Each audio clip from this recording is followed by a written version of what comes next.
Ahora vamos a hacer un ejercicio que consiste en hacer diminuendos al final de los cuales paramos el sonido. La gracia está en hacerlo esto en un número concreto de pulsos que nos vendrán dados por el compás, por la canción en concreto. Vamos a imaginar que son 4, entonces activo el fuelle, podría empezar con el fuelle pulsado, pero activo el fuelle, hago un ataque duro de dedos, entonces meto el dedo, hago un diminuendo, 2, 3, 4, y al final lo tengo que tener parado. Otra vez, hago abriendo, 2, 3, 4, y al final lo tengo que tener parado, y el dedo metido. Lo mismo cerrando, 2, 3,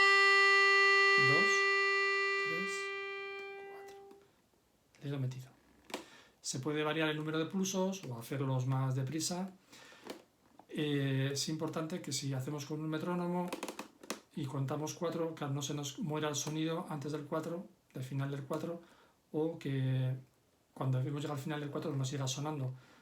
Un buen truco puede ser la última sílaba, subdividirla, o sea, el último pulso, subdividirlo a semicorcheas, hacer taca taca, o yo por ejemplo suelo decir a veces pajarraco, y hacemos 1, 2, 3, pajarraco, y al final del co tiene que estar el fuelle parado y el dedo metido.